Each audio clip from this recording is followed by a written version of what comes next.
In Harbor Grove, Maine, some people thought Commander Sarah Mitchell had lost everything when an IED explosion in Syria took her legs. They saw a broken warrior confined to a wheelchair, quietly sipping tea every morning at Cooper's Seaside Café. But the reckless motorcycle riders who decided to harass her that autumn morning had no idea they were messing with one of the most decorated Navy commanders in U.S. military history, a woman who had commanded a fleet of warships and led hundreds of sailors through the world's most dangerous waters. What began as thoughtless intimidation at a local cafe would spark a chain of events that would expose the dark secrets of their coastal town, test the limits of redemption, and teach them the true meaning of courage. Sometimes the greatest battles aren't fought on distant seas, but in the quiet corners of small-town America. And sometimes the most powerful warriors are the ones everyone underestimates. Quick pause before we continue. Tell us where in the world you're watching from. If you're enjoying these stories, make sure to hit subscribe because tomorrow's episode is absolutely mind-blowing. The morning fog rolled thick off the Atlantic, painting delicate patterns on the windows of Cooper's Seaside Café as Sarah Mitchell wheeled herself through the entrance, the familiar bell chiming above her head. Her weathered hands, calloused from years of naval service and daily wheelchair use, gripped the rims with practiced precision. The clock read 6:30 a.m., exactly as it had every morning for the past 2 years. Mary Cooper looked up from behind the counter, her warm smile as much a part of the morning routine as the Earl Grey tea she was already preparing.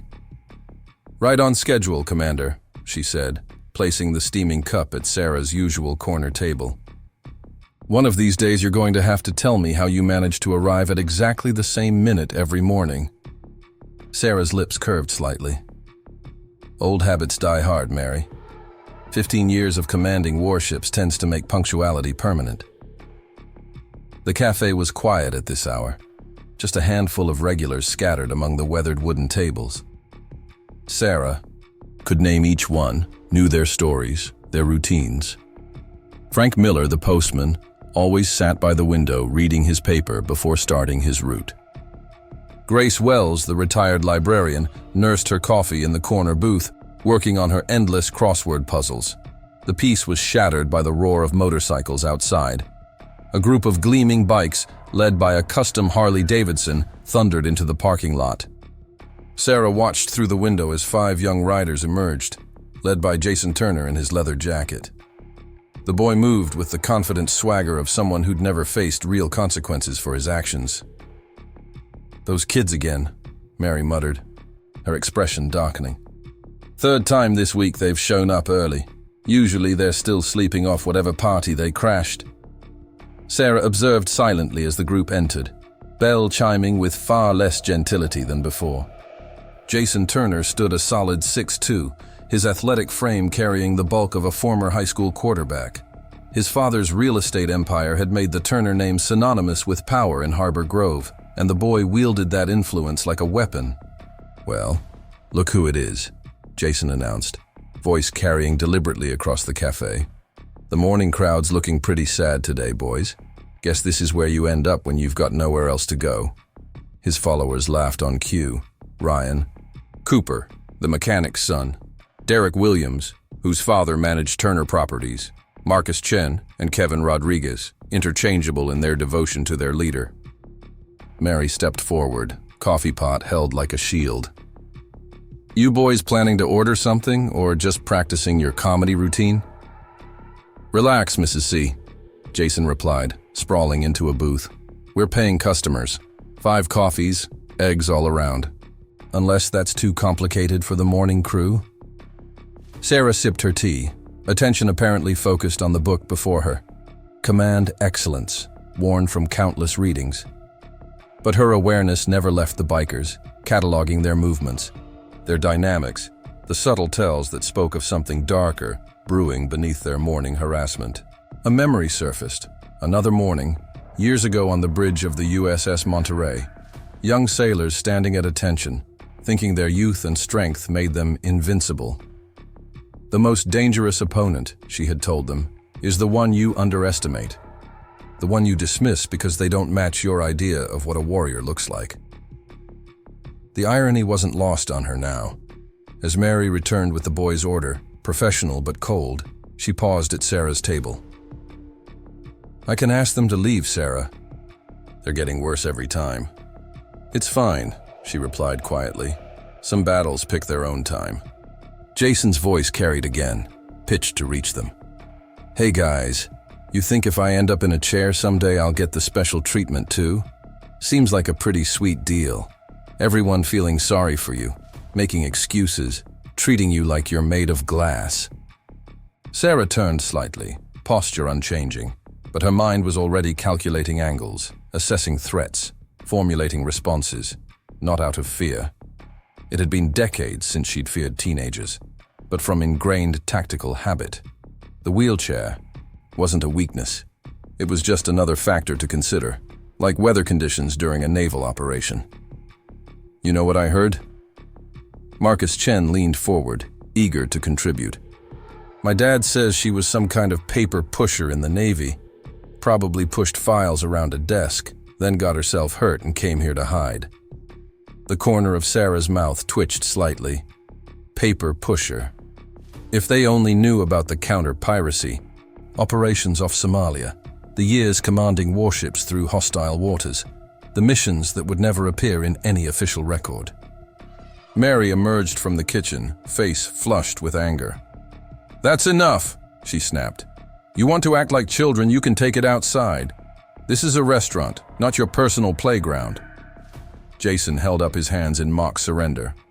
"Sorry. Mrs. C just making conversation. No law against that, right?" He stood, tossing some bills on the table. "Come on, guys. Atmosphere's a little stale in here anyway." As they headed for the door, Jason accidentally knocked his shoulder against Sarah's table, sending tea spilling across her book's pages. "Oops," he said, voice dripping false concern. "Guess those reflexes aren't what they used to be, huh?" The cafe fell silent, waiting for a reaction, but Sarah simply reached for a napkin, dabbing at the pages with the same steady calm she'd maintained through storms and sea battles. Her eyes met Jason's for the first time, and something in that steady gaze made the boy step back slightly. "Careful, son," Sarah said quietly. "Tea stains tend to spread in unexpected ways." Jason covered his momentary unease with a laugh, leading his crew out to the waiting motorcycles. The engines roared to life, tires spitting gravel as they peeled. Away. Mary hurried over with more napkins. "Sarah, I'm so sorry. I should have stopped them sooner. You shouldn't have to deal with this." Sarah closed the book carefully. "Everyone has to face their own battles, Mary. Even spoiled kids who think strength comes from cruelty." She glanced at the tea stain spreading across the pages. "Sometimes, the best strategy is letting your opponent think they've won the first round." Outside, the autumn sun climbed higher over Harbor Grove, painting the coastal town in deceptively peaceful light. But in Cooper's Seaside Café, the morning's quiet routine had been irreversibly disrupted. The war for the soul of Harbor Grove's youth was about to begin, and its first shots had been fired over a spilled cup of tea. Linda Mitchell, Sarah's sister and Harbor Grove High's history teacher, would later say this was the moment everything changed, when a group of privileged boys mistook quietness for weakness and calm for surrender. They had no way of knowing that they'd just challenged someone who had stared down pirates and commanded ships through hurricane-force winds. Someone who understood that true power wasn't about intimidation, but about knowing exactly when and how to unleash the strength you'd kept hidden. The morning crowd slowly returned to their routines, but something had shifted in the cafe's atmosphere. Frank Miller folded his newspaper with unusual care, his eyes lingering on Sarah's table. Grace Wells had stopped working on her crossword, her pen frozen mid-word. They had all seen the confrontation, but more importantly, they had seen Sarah's response, or rather her calculated lack of one. They had watched her handle harassment with the same steady composure she'd once used to command warships, and they understood, perhaps for the first time, that they were witnessing not weakness, but strength of a different kind. If you're enjoying This story of hidden strength and coming justice, make sure to hit that subscribe button. You won't want to miss what happens next, as Commander Sarah Mitchell begins to reveal exactly why you should never underestimate a quiet warrior. The late afternoon sun cast long shadows across Sarah Mitchell's modified ranch house on Atlantic View Drive. Everything in the single-story home had been carefully adapted not to accommodate weakness, but to maximize efficiency. Her wheelchair moved smoothly across hardwood floors as she reviewed the morning's events, her tactical mind breaking down each interaction, each subtle tell in the teenager's behavior. The phone rang, interrupting her thoughts. Preparing and narrating this story took us a lot of time, so if you are enjoying it, subscribe to our channel. It means a lot to us. Now back to the story. Linda's number flashed on the screen. Her sister, ever watchful, despite teaching across town at Harbor Grove High, always seemed to know when trouble was brewing. "I heard about this morning," she said, without preamble. "Mary called me. Those Turner boys are getting worse, Sarah." Sarah moved to her study window, watching waves crash against the distant shoreline. "You know something I don't, Linda. 4 kids dropped out of my AP history class this week. All of them had run-ins with Jason's group. The administration won't touch it because of Richard Turner's influence, but something's very wrong at that school." A car door slammed outside. Chief Thomas Garcia was walking up Sarah's ramp, his uniform crisp, but his expression troubled. "Linda, I've got company. Keep me posted."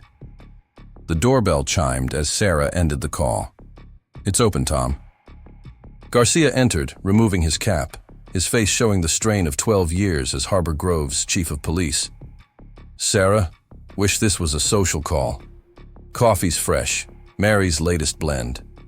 They moved to the kitchen, Garcia watching as Sarah efficiently navigated the modified space, retrieving mugs from specially designed cabinets. "Someone vandalized 5 motorcycles at the marina yesterday," Garcia said finally. "Bikes belonging to veterans who filed complaints about motorcycle gang harassment. No witnesses, of course." "Of course," Sarah's voice remained neutral. "Look, Sarah, I know what happened at the cafe this morning. Mary called it in, but without any direct threats." Garcia spread his hands helplessly. "Richard Turner's got half the town council in his pocket. One word from him and my department's budget gets cut in half. So the vulnerable suffer, while the powerful protect their own." Sarah placed a steaming mug before the chief. "Tale as old as time, Tom. It's not that simple. Turner Development employs half the town. People are scared. These kids, they know they're untouchable." Sarah's eyes held a glint that would have been familiar to her former crew members. "No one's untouchable, Tom. They just think they are because no one's shown them otherwise." Across town, Jason Turner slammed through his family's mansion, anger radiating from every movement. His father's voice carried from the study, discussing another real estate deal. Always another deal, another project, another reason why Richard Turner was too busy to notice his son's growing darkness. "Problems, Jason?" Richard barely glanced up from his papers. "That crippled Navy woman at Cooper's. She thinks she's something special, acts like she's better than everyone else." Now Richard looked up, eyes narrowing. "Sarah Mitchell? The one who caused trouble this morning?" "We were just talking. She got all high and mighty about it." Richard leaned back, studying his son. "Commander Mitchell's got friends in town, respected people. Best to leave her alone." "What? You scared of some woman in a wheelchair? Watch." "Your tone," Richard's voice carried a warning. "I've worked too hard building this town's future to have you jeopardize it with childish pranks. Find another place to eat breakfast." Jason stormed out, texting his crew. They met at their usual spot by the abandoned lighthouse, where motorcycle parts and beer cans marked their territory. "My dad's worried about some disabled veterans' feelings," Jason spat, pacing. "Like we don't own this town." Ryan Cooper took a long pull from his beer. "My dad says Mitchell's got military connections. Big shots in the Pentagon or something." "Who cares? Look what she's doing to us. Can't even get breakfast without her judging us with those weird quiet stares, like she knows something we don't." "Tyler Washington, usually the quietest of the group, spoke up. Maybe we should just find somewhere else to hang out. Jason rounded on him. You too? Everyone's so scared of the poor helpless veteran. Well, I'm not. She wants to play games. Let's show her what real power looks like. Back at Cooper's, Mary was closing up when Sarah wheeled in through the back door. She'd given her a key years ago, trusting her more than most of her blood relatives. Thought you might come by, she said, pulling out 2 cups of fresh coffee. Linda called, told me about the kids dropping classes. Sarah accepted the coffee, noting the worry lines around Mary's eyes. Tom Garcia stopped by. 5 vandalized bikes. Yeah, it's getting worse, Sarah. Everyone knows who's behind it, but Richard Turner's got this town so scared of losing jobs that no one will stand up to him or his son. Sometimes the best way to fight darkness isn't with force, Sarah said, quietly. It's with understanding. Mary's laugh was bitter. Understanding? These kids are terrorizing people because they can, because their parents have money and power, and they think that makes them special.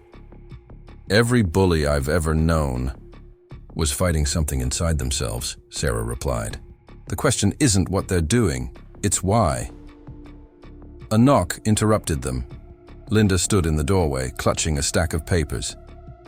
You need to see this, Sarah. Essays from my class. The kids who dropped, they were writing about naval service, about honor and sacrifice. Jason's group found out, started calling them traitors, cowards. Sarah studied her sister's face, seeing the same determination that had helped her through months of rehabilitation after the IED. They're not just bullying randomly, she said. They're targeting anyone who shows respect for service, for discipline. It's worse, Linda replied. I think they're planning something. I overheard Jason and Ryan talking about teaching someone a lesson, someone who needs to learn their place. Mary's hands tightened on her coffee cup. What are you going to do? Sarah's wheelchair moved silently across the cafe floor as she gazed out at the darkening street. In the distance, she could hear motorcycles roaring near the marina, a sound that had become synonymous with intimidation in Harbor Grove. Sometimes the best way to teach is by example, she said finally. These kids think strength comes from intimidation, from making others feel small. Maybe it's time they learned what real strength looks like.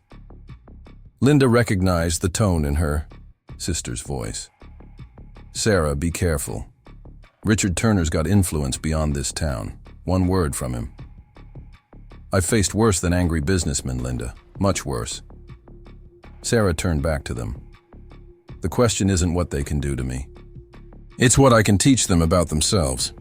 Outside, motorcycle engines roared past the cafe, followed by laughter and the sound of breaking glass. Another small act of defiance, another test of boundaries. But this time, someone was watching who understood that the real battle wasn't on the streets of Harbor Grove. It was for the souls of young men who had never learned the true meaning of power. The morning calm at Harbor Grove High shattered with the sound of revving engines and frightened voices. Emma Sullivan, a sophomore known for wearing her deceased mother's Navy service pin, found herself surrounded by Jason's group in the parking lot. Other students hurried past, pretending not to see. Nice pin, Sullivan, Jason circled the younger girl. Think wearing it makes you special like Mommy? Emma's voice shook, but she stood her ground. Leave me alone, Turner. Or what? Going to call the Navy? Ryan shoved Emma's backpack. Oh wait, can't do that anymore, can you? Down the lot, Linda Mitchell watched from her car, already reaching for her phone. But someone else had noticed. Sarah Mitchell, arriving. For her scheduled talk with the school's veteran support group, wheeled silently around the corner. 4 against 1.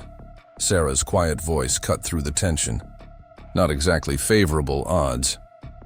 Jason spun around, surprise quickly masked by arrogance. Mind your own business, Commander. This is school property. Interesting choice of words. Sarah's wheelchair moved closer, her presence somehow filling the space. Property, ownership, control. Tell me, does pushing around a dead sailor's daughter make you feel powerful, Mr. Turner? The parking lot fell silent. Emma used the distraction to slip away, clutching her mother's pin. Jason stepped forward, fists clenched, but something in Sarah's steady gaze made him hesitate. "You can't be here," Jason finally managed. "I'll call security." "Already did." Linda emerged from her car along with Dr. Emily Watson, the school counselor. Fascinating timing, isn't it? Heavy footsteps approached as Robert Bob Anderson, the veteran support group leader, rounded the corner. His face darkened seeing the confrontation. "Turner, my office, now, all of you." Jason's group skulked away, but not before Jason shot Sarah a look of pure hatred. "This isn't over." "No," Sarah agreed quietly. "It's just beginning." Later, in Anderson's office, Sarah listened as the support group leader vented his frustrations. "I can't suspend them. Richard Turner would have my job before the day's over." "But they're getting worse, Sarah. The whole school's fracturing." "Fear does that," Sarah replied. "Creates divisions, breaks down unit cohesion. You've got good kids watching bad things happen, feeling powerless to stop it. Like Emma Sullivan, girl's got potential, wanted to join JROTC after her mother died. In that training accident last year, it could have given her structure, community. Instead, she's being terrorized by these boys." Sarah's mind flashed to another young woman, years ago on the USS Monterey, struggling with loss and anger. Sometimes the ones who need guidance most are the ones fighting hardest against it. If you're finding strength in this story of standing up to intimidation, don't forget to hit that subscribe button. The next chapter reveals exactly how Commander Mitchell begins to turn the tables on those who mistake kindness for weakness. Across town, Mary Cooper was sharing similar concerns with Chief Garcia over coffee at a quiet corner table. Sarah thinks there's something deeper going on with these kids. Says Jason's anger feels personal, targeted. Garcia nodded grimly. Richard Turner's been pushing hard to develop the old Naval Memorial Marina, wants to build luxury condos. The Veterans Maritime Association is fighting it, but Turner owns half the council, Mary finished, and his son's targeting anyone connected to naval families. It's not random anymore, is it? Sarah sees it too. You know what she was before. Garcia gestured vaguely. Before the IED, she commanded warships, trained crews to observe, to understand enemy psychology. She says Jason's group isn't just bullying, they're waging a campaign. At the Turner mansion, Jason paced his room like a caged animal. His father's voice carried from below, arguing about property values and development rights. The same arguments, the same dismissive tone that had filled Jason's life since his mother left 2 years ago. His phone buzzed with messages from the group. They were scared, questioning his leadership after Sarah's intervention. Even Ryan, usually his strongest supporter, was suggesting they back off. Jason hurled his phone across the room. The wheelchair-bound commander had humiliated him, made him look weak in front of everyone. Worse, she'd done it without raising her voice, without showing any fear. Just that calm, knowing stare that seemed to see right through Jason's carefully constructed facade. At the VA clinic, Dr. Emily Watson updated Sarah on Emma Sullivan's condition. She's physically fine, but the psychological impact. These kids are targeting her specifically, Sarah, using her mother's death against her. They're targeting what she represents, Sarah replied, watching veterans move through the clinic. Honor, sacrifice, everything their parents teach them to disregard in pursuit of profit. Richard Turner's development plans are part of it, but there's something else. Jason Turner's rage feels too personal, too focused on naval connections. She paused. Emily, what do you know about his mother? Watson hesitated. That's confidential, Sarah, but there were rumors when she left town. Something about her brother, a Navy SEAL with PTSD. Richard Turner supposedly refused to help. Said he wouldn't waste money on broken sailors. Sarah absorbed this, pieces clicking into place. So Jason learned early that strength means rejecting weakness.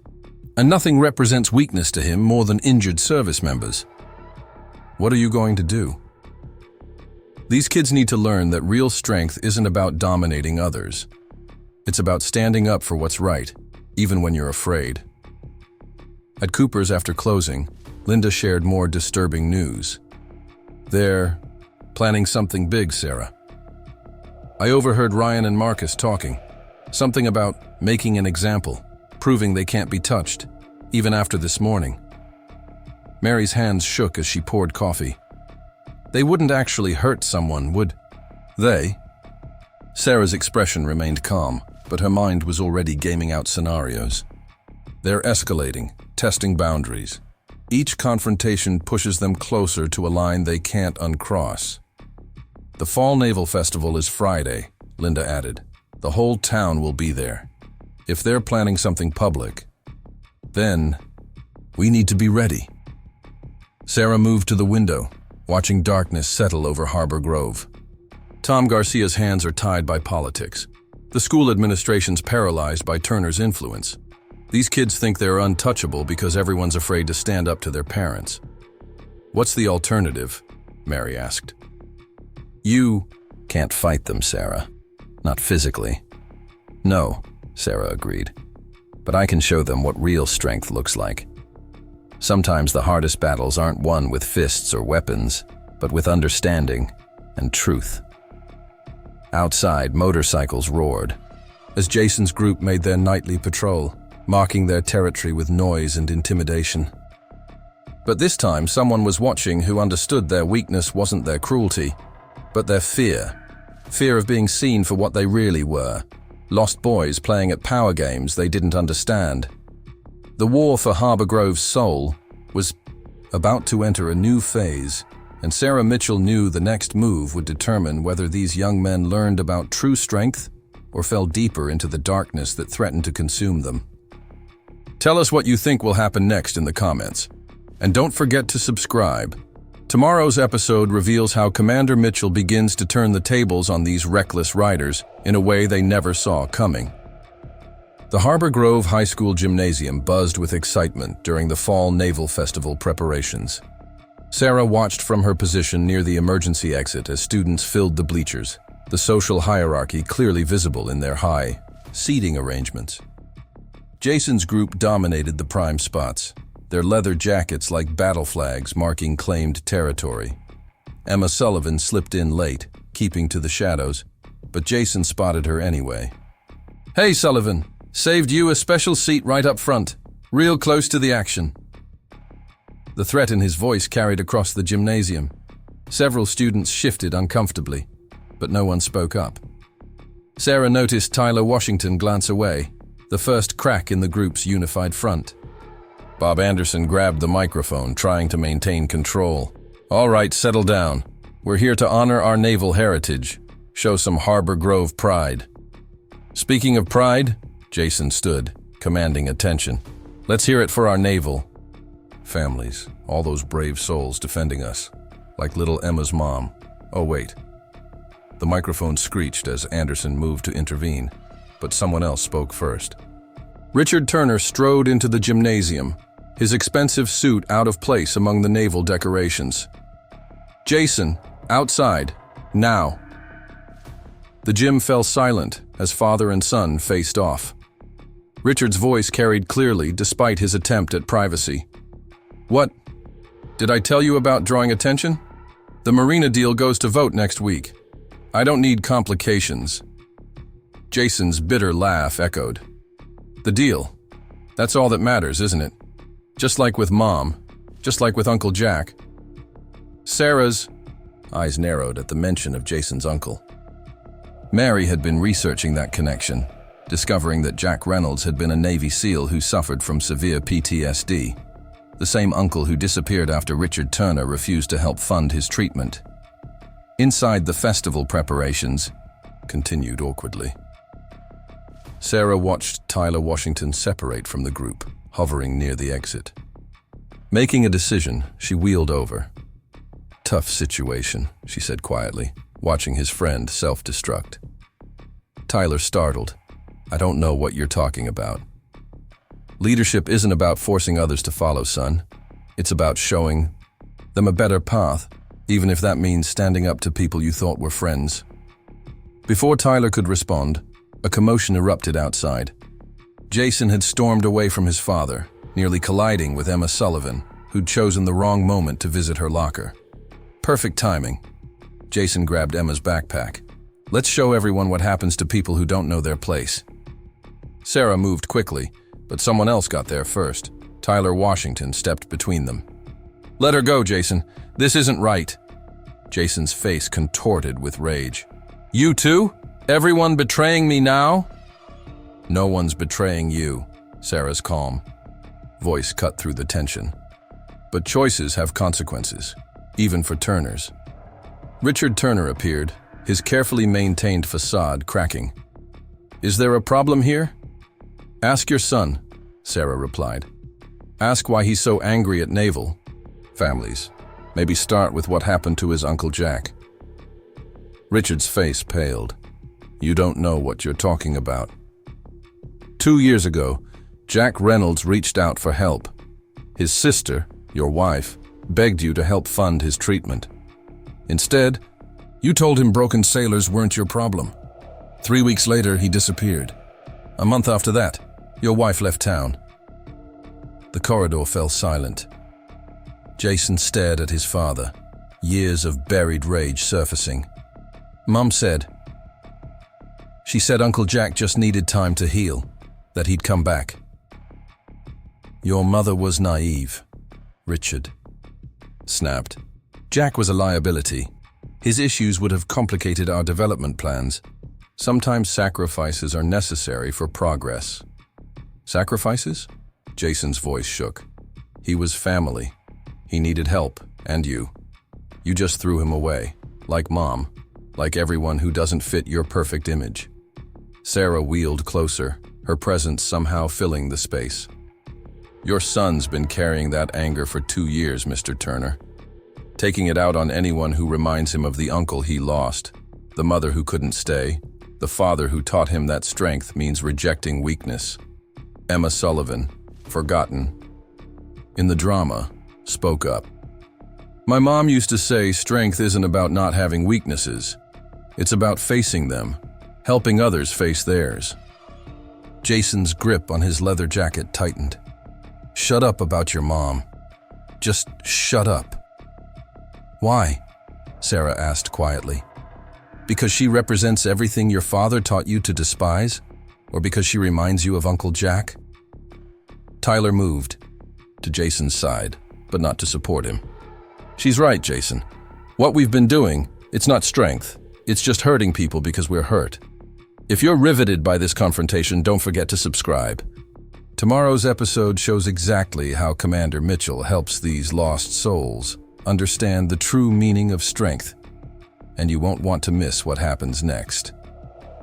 Richard Turner straightened his tie, trying to regain control. This is none of your concern, Commander. What happened with Jack, with my wife, that's private family business.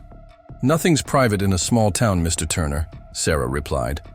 Especially when your son's been acting out his pain on innocent people. Mary Cooper appeared, drawn by the commotion. Her eyes met Richard Turner's with years of unspoken history. Tell them, Richard, she said quietly. Tell them about Jack's last visit to the Café. What he said about the developers targeting veteran support services. About the pressure you were putting on naval families to sell their waterfront properties. The pieces clicked into place.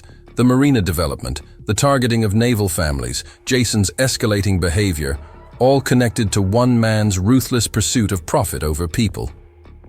Is it true? Jason asked his father. Did you drive them away? Mom, Uncle Jack, everyone. Richard Turner's silence was answer enough.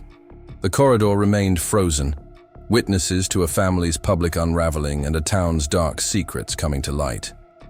Sarah watched it all, seeing the pain beneath Jason's anger, the fear beneath Richard's control. The Naval Festival was tomorrow, and with it would come choices that would change Harbor Grove forever. The question wasn't whether there would be consequences. The question was whether these lost souls, father and son, bully and victim, could find their way back to understanding what true strength really meant. The autumn wind carried salt spray across Cooper's Café's parking lot as Sarah watched Richard Turner's Mercedes peel away from the school. Inside, Mary was already pouring coffee for the impromptu meeting. Chief Garcia, Bob Anderson, and Linda gathered around the corner table, faces grim. "It's worse than we thought." Garcia spread files across the table. Jack Reynolds didn't just disappear. He tried to expose Turner's development schemes first, called the state about pressure tactics against veteran homeowners. 2 days later, he vanished. Mary's hands shook slightly. "I remember his last visit here. He was scared but determined. Said Richard was using Jason to send messages to naval families. Intimidation by proxy." Sarah's mind worked through the implications. So Jason wasn't just acting out. He was his father's enforcer, probably without even realizing it. "The motorcycle gang," Bob Anderson added. "Turner made sure Jason targeted specific riders, kids whose parents were holding out against selling their marina properties." Outside, a group of students hurried past the cafe windows. Emma Sullivan led them, her mother's navy pin worn. Proudly now. Tyler Washington walked with them, leather jacket conspicuously absent. "They're organizing," Linda watched them pass. "After what happened at school, other kids are finally standing up. Emma's become a sort of leader." Sarah nodded. "Sometimes people just need to see someone else take the first stand."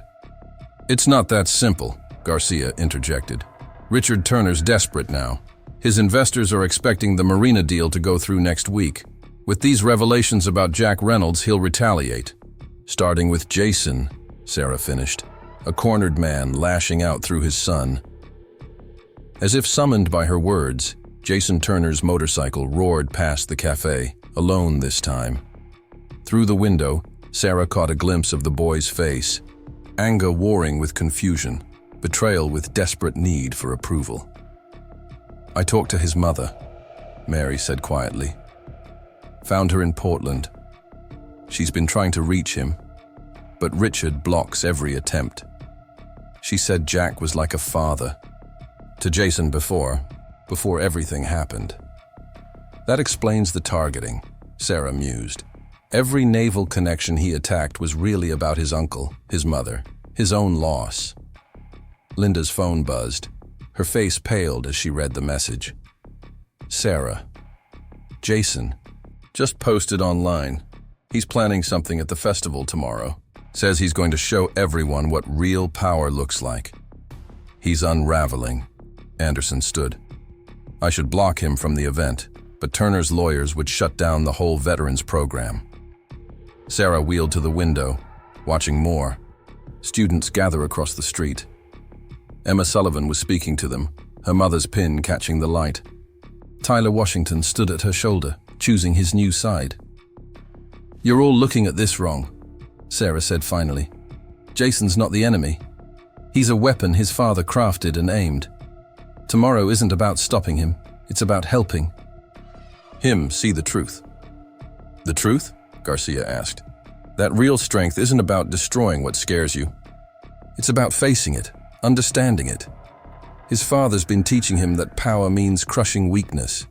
Maybe it's time he learned what true power looks like." Mary touched Sarah's shoulder. "What are you planning, Sarah?" "Jason needs to understand what happened to his uncle, why his mother really left, the kind of man his father really is." "Richard Turner will bury you," Garcia warned. "He's already making calls, trying to get your Navy pension reviewed." Sarah's laugh held no humor. "I've faced worse than angry businessmen in war zones across the world. Turner's used to winning because everyone's afraid of losing something. But some things are worth losing to protect what matters." If you're captivated by this story of hidden truths and redemption, hit that subscribe button. Tomorrow's episode reveals the shocking confrontation at the Naval Festival. And trust me, you won't want to miss what Commander Mitchell has planned. Across town in the Turner mansion, Jason sat in his darkened room, staring at old family photos. His Uncle Jack in navy dress blues, his mother's smile, happier times before money and power poisoned everything. His phone buzzed constantly. Messages from his former crew, from Emma Sullivan's growing group, from classmates choosing sides. But one message caught his eye, from an unknown number. Your Uncle Jack left something at Cooper's Café the day he disappeared. Come alone tonight if you want the truth. In the cafe, Sarah watched the sunset over Harbor Grove's marina. Mary cleaned the already spotless counter, a nervous habit. He'll come, Sarah said quietly, the same way his uncle did, looking for answers. What will you tell him? The truth, that his father didn't just abandon Jack. He actively destroyed him, used his own son to continue that destruction. Linda entered through the back door, clutching papers. Found these in the school records. Every student Jason's group targeted, direct connection to properties Turner wants to develop. It wasn't random bullying. It was strategic pressure, applied through a teenager who just wanted his father's approval. Sarah added, classic tactic. Use someone's pain to make them a weapon. Turner probably didn't even realize he was doing it at first. Night fell over Harbor Grove, bringing with it a tense quiet. Tomorrow's naval festival loomed like a storm on the horizon, but tonight would determine its outcome. Tonight, in a small cafe, a young man would finally learn the truth about his family's destruction and his own unwitting role in his father's schemes. Sarah positioned herself near the window, watching the street. Years of naval command had taught her that the most important battles weren't won with force or weapons, but with truth and understanding. Jason Turner was about to face both, if he was strong enough to accept them. The old clock above Cooper's counter showed 10:45 p.m. when Jason's motorcycle pulled into the darkened parking lot. He sat there for long moments, engine idling, headlight cutting through the sea mist. Finally, he killed the engine, plunging the street into darkness. Inside, Sarah waited at her usual corner table. Mary worked quietly in the kitchen, providing an excuse to keep the cafe open this late. The manila envelope on Sarah's table contained 2 years of carefully gathered evidence, the truth Jason had been running from his entire life. The bell chimed softly as Jason entered. Gone was the swagger, the practiced arrogance. He looked younger somehow, more vulnerable. You said you have something, his voice cracked slightly. About Uncle Jack. Sit down, son, Sarah gestured to the chair across from her. What I have is the truth. Question is, are you ready to hear it? Jason sank into the chair, his leather jacket hanging loose on suddenly slumped shoulders. Why should I trust you? Because unlike your father, I have no reason to lie. Sarah opened the envelope, removing a photograph. This was taken the day Jack disappeared. Security camera at the bus station. Jason's hands trembled as he took the photo, his uncle looking haunted and desperate, carrying a duffel bag. Dad said, he said Uncle Jack just took off, couldn't handle civilian life. Your uncle was handling civilian life fine until Turner Development started targeting veteran properties, specifically the rehabilitation center Jack was trying to build. Mary emerged from the kitchen, carrying coffee and something else, an old leather journal. Jack left this here the day he disappeared. Asked me to keep it safe. Jason stared at the journal like it might bite him. What's in it? Evidence, Sarah replied quietly. Records of your father's pressure tactics, lists of veterans who'd been forced out, notes about using you to send messages. Using me? Jason's voice rose. That's not... I chose those targets. Me. Did you? Or did your father suggest them? Casual comments about problem families, about people causing trouble for the business. Before Jason could respond, the cafe door chimed again. Tyler Washington entered, looking nervous but determined. She's... Right, Jason. Remember last month when your dad mentioned the Anderson family being difficult, and the next day you had us vandalize their motorcycles? Jason's world tilted on its axis. "Tyler, what are you doing here?" "Called him," Sarah said.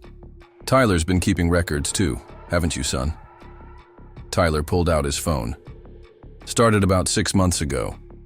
Every time your dad made a suggestion, every target that somehow connected to Turner development. Couldn't ignore the pattern anymore." Mary placed the journal in front of Jason. "Read it. Your uncle saw what was happening, tried to stop it.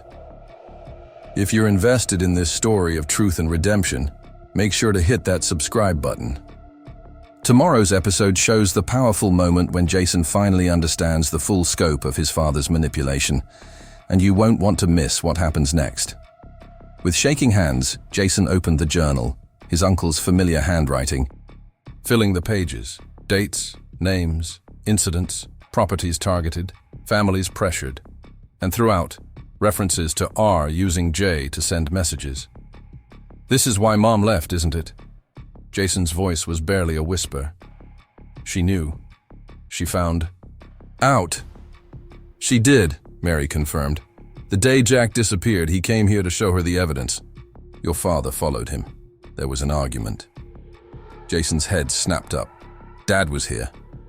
Sarah pulled out another photo, security footage showing Richard Turner confronting Jack outside the cafe. "Your father gave him a choice. Leave town permanently, or watch his sister, your mother, lose everything in a custody battle." Mom left 2 weeks later, Jason remembered, the pieces finally fitting together. Said she needed time to think, but she was running, wasn't she? Running from him. The sound of tires on wet pavement interrupted them.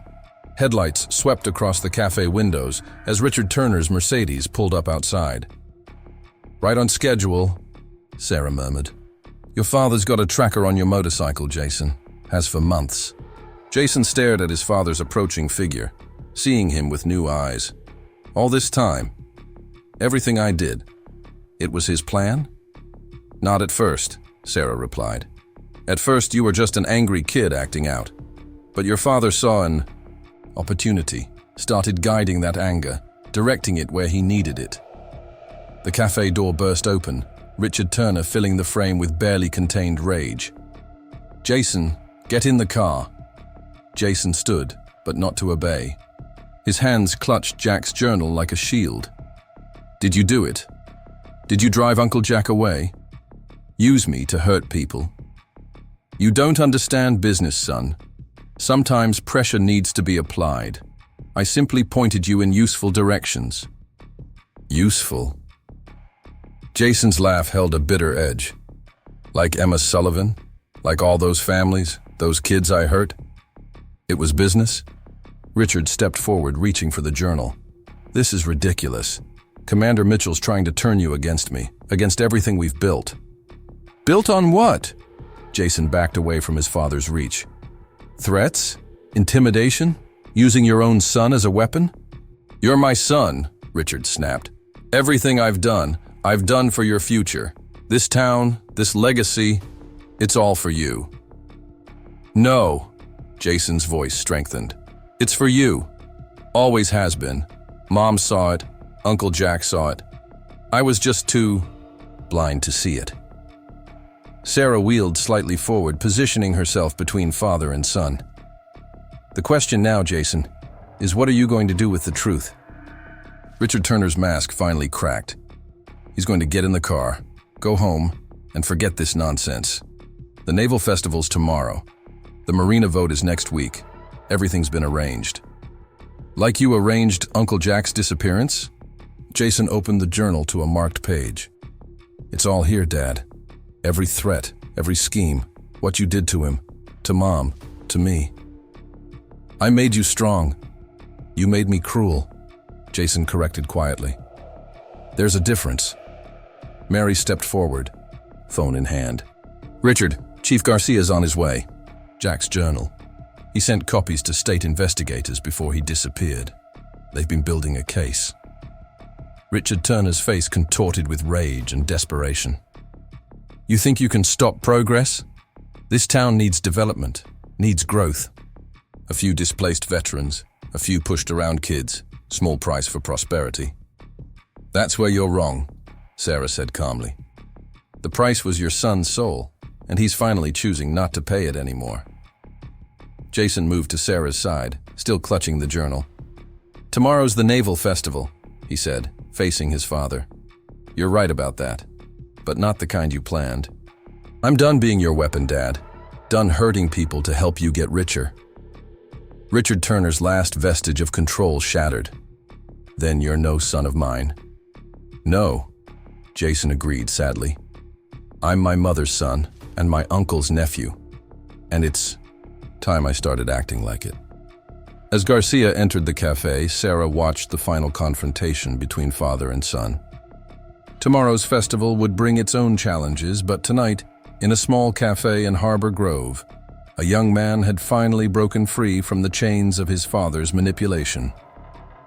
The price of truth was always high, but the cost of lies, of living as someone else's weapon, was far higher.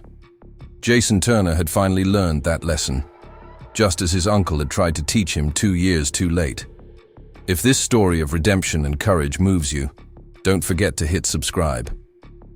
Tomorrow's episode shows how Jason begins to make amends at the Naval Festival, and believe me, you won't want to miss what happens next. Dawn broke over Harbor Grove, painting the police station in pale golden light. Jason Turner sat in Chief Garcia's office, his father's angry shouts still echoing from the holding cells down the hall. The journal lay open on Garcia's desk, its pages telling a story of corruption that had poisoned the town for years. Your mother's on her way, Garcia said quietly. Should be here by noon. We've got a lot of questions about what happened 2 years ago. Jason nodded numbly, still wearing yesterday's leather jacket like armor. What happens now? That depends. Sarah wheeled into the office, Mary Cooper following with coffee. Your father's lawyers will be here soon. They'll try to bury this. Claim the journal's inadmissible. Pressure witnesses to stay quiet, like they did with Uncle Jack. Yes, but this time we're ready, Garcia added. This time, there are too many witnesses, too much evidence. Outside Garcia's office, Tyler Washington paced the station lobby. He'd spent the night calling their crew, sharing the truth about the Turner family's tactics. The responses varied from shock to anger to shame at their own complicity. Half the crew's waiting outside, Tyler reported. They want to talk to Jason. Emma Sullivan brought them. Jason's hands tightened around his coffee cup. Why would they want to talk to me after everything I've done? Because they understand being manipulated, Sarah replied. Your father didn't just use you, Jason. He used this whole town's fears and ambitions against itself. Mary's phone buzzed. Bob Anderson says the Naval Festival Committee's calling an emergency meeting. Turner's supporters are pushing to cancel the event. Can't have their power display disrupted, Garcia muttered. Turner Development's got 3 committee members in their pocket. Let them cancel it, Jason said suddenly. I don't deserve to be there anyway. That's where you're wrong. Sarah turned to face him fully. Running away doesn't fix anything. Believe me, I know. What am I supposed to do? Walk out there and pretend everything's normal? No, you walk out there and show them what real courage looks like. Face what you've done. Make it right. The station door opened as Emma Sullivan entered, followed by several former targets of Jason's crew, still wearing their riding gear. The tension in the room could have been cut with a knife. We read the journal, Emma said quietly. About your uncle, your mom, about what your father was really doing with the crew. Jason couldn't meet their eyes. I'm sorry. I know it doesn't fix anything, but... No, Emma agreed. It doesn't, but what you do next might. Sarah watched the exchange carefully. Emma was right. Your father used the crew to divide this town. Maybe it's time the crew helped heal it instead. Outside, a crowd was gathering. News of Richard Turner's arrest had spread like wildfire. Parents of bullied riders stood alongside veteran families who'd resisted Turner Development's pressure. But there were others too. Business owners who'd benefited from Turner's projects, families worried about losing jobs. The town was splitting in half. "Town's dividing itself," Garcia observed grimly. "Towns are like people," Sarah replied. "Sometimes they need to face their wounds before they can heal." Mary returned from calling Jason's mother. "She's an hour out. Says she's got more evidence, documents Jack gave her before he disappeared." Jason stood abruptly. "I need to see the crew, all of them." "You sure about this?" Tyler asked. "No, but Sarah's right. Running away doesn't fix anything." They moved to the station's front steps. The morning sun had risen fully now, illuminating the gathered crowd. Jason Turner, who'd roared through town like he owned it just yesterday, looked small and young in the harsh light. "I know you all hate me."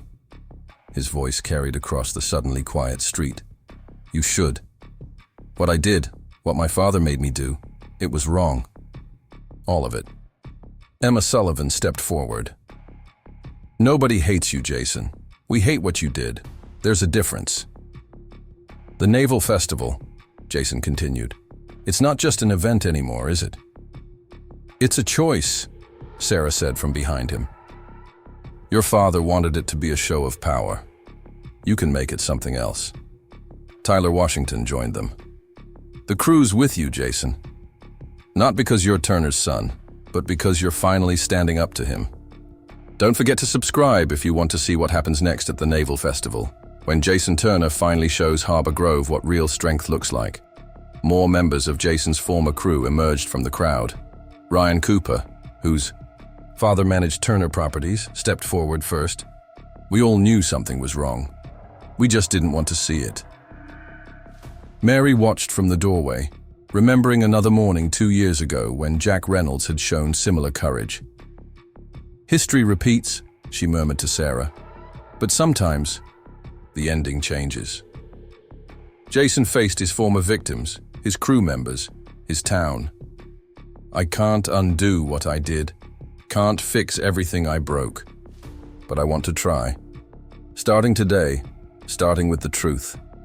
He held up his uncle's journal. "Everything's in here, every family we pressured, every rider we targeted. It wasn't random, it wasn't just bullying, it was business, my father's business." The crowd stirred, but Jason pressed on. "The Marina vote next week. It's not about progress. It's about erasing history, erasing the people who fought for this town, who came back broken but kept fighting anyway. People like my uncle, people like Commander Mitchell." Sarah's quiet voice carried clearly in the morning air. "The question isn't what you did yesterday, son. It's what you choose to do today." Jason squared his shoulders, facing the town that had watched him grow from angry child to his father's weapon. "I choose to make it right, starting with the festival. Not as a show of power, but as a way to bring people together, to start healing what my father broke." The crowd's mood shifted, hope mixing with lingering anger. Emma Sullivan extended her hand. "Together then, all of us." As Jason grasped Emma's hand, sirens wailed in the distance. Richard Turner's lawyers had arrived, ready to try burying the truth once more. But this time, in the clear light of morning, a son had chosen a different path than his father. The war for Harbor Grove's soul wasn't over, but for the first time, the battle lines weren't drawn between strong and weak, rich and poor, but between truth and lies, between those who would heal and those who would keep the wounds festering. Karen Turner's BMW pulled into the police station parking lot exactly at noon. Jason, who'd been watching from the window, went completely still.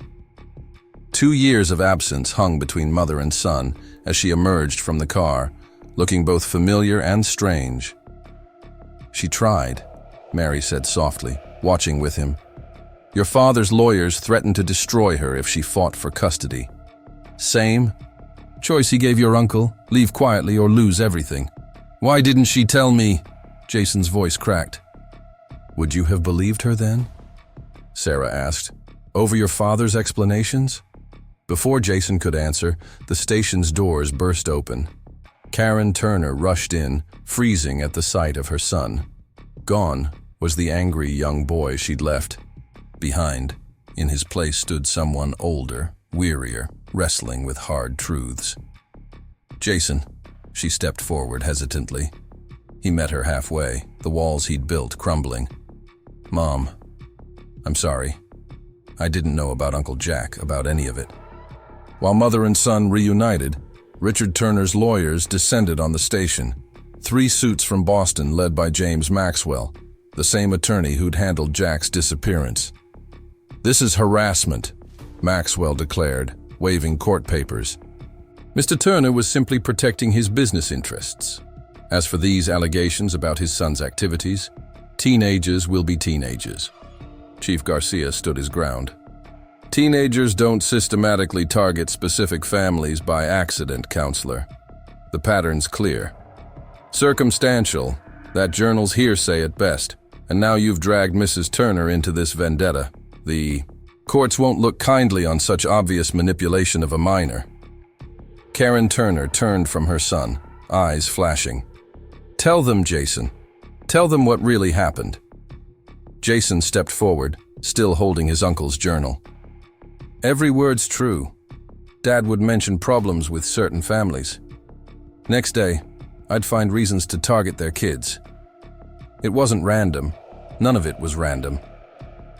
Maxwell's smile turned cold. Teenage rebellion being misconstrued as conspiracy. Tragic, really. Perhaps time with his mother has confused the boy's loyalties. "The only thing confusing," Sarah spoke up, "is how long Richard Turner's money kept people quiet. But money can't bury truth forever. If you're moved by this story of family, redemption, and standing up for what's right, make sure to hit that subscribe button. Tomorrow's episode shows the dramatic conclusion at the Naval Festival, and believe me, you won't want to miss how this ends. The Naval Festival dawned clear and bright over Harbor Grove's waterfront. Sarah Mitchell arrived to find the marina already buzzing with activity. Families gathered around naval displays, veterans shared stories with young visitors, and the smell of seafood filled the air. But underneath the festive atmosphere ran a current of tension. Jason Turner stood with his mother and Emma Sullivan near the Veterans Memorial, helping set up chairs for the ceremony. He wore no leather jacket today, just a simple navy blue shirt with his uncle's combat pin. The transformation from feared gang leader to humble volunteer drew curious glances from townspeople. "Your father's lawyers are still trying to stop this," Karen told her son, arranging programs on chairs, claiming it's a security risk. "Let them try," Emma said firmly. "The whole town's here now. They can't silence everyone." Sarah wheeled to where Chief Garcia stood watching the growing crowd. "Any sign of trouble?" "Maxwell's got private security stationed around the perimeter. Says they're here to maintain order. We've got our own people in place, though, and the state police are standing by." The morning progressed as more people arrived. Veterans gathered in groups, sharing coffee and memories. Former victims of Jason's crew now worked alongside their one-time tormentors, setting up displays about naval service. Mary Cooper had brought her cafe's famous chowder, serving it from a booth decorated with photos of Harbor Grove's naval history. "Look at this," Linda gestured to where Tyler Washington was helping Emma Sullivan explain a naval tactical display to younger visitors. A month ago, these kids couldn't be in the same room. Now they're teaching others about service and sacrifice. Sarah watched it all from her position near the memorial. She saw Bob Anderson gathering veterans for the ceremony, Jack Reynolds, empty chair in their midst marked with his service photo. She saw Richard Turner's lawyers hovering at the edges, phones constantly to their ears, trying to maintain control of a situation that had already slipped beyond their grasp. Jason approached her, his face showing the strain of the past few days. "They're still trying to stop us. Maxwell's threatening to freeze the veterans program funding." "Money and threats," Sarah replied. "Your father's only weapons. But look around, Jason. What do you see?" He surveyed the crowd. Families, mixing freely, former enemies working together, a community choosing unity over division. "I see what he was afraid of, people standing together." The ceremony began as the harbor bells struck noon. Bob Anderson took the podium, Jack Reynolds' journal displayed prominently beside him. 2 years ago, he began, this town faced a choice between profit and honor. Some chose profit. Some disappeared rather than be silenced. Today, we choose again. Karen Turner rose to speak next, her voice strong despite her tears. My brother Jack loved this town, loved its naval heritage. He tried to protect that, and it cost him everything. But today, his truth finally comes home. As if summoned by her words, a figure appeared at the back of the crowd. Jack Reynolds, older and grayer but unmistakable in his naval uniform, walked slowly toward the podium. The crowd parted in stunned silence. Uncle Jack? Jason whispered. Sarah smiled. Some battles need every warrior to come home. Maxwell surged forward, but Garcia's officers blocked his path. This changes nothing, he hissed. The development contracts are legally binding.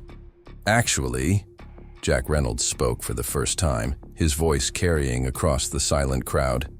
They're not. I've spent 2 years gathering evidence, building a case.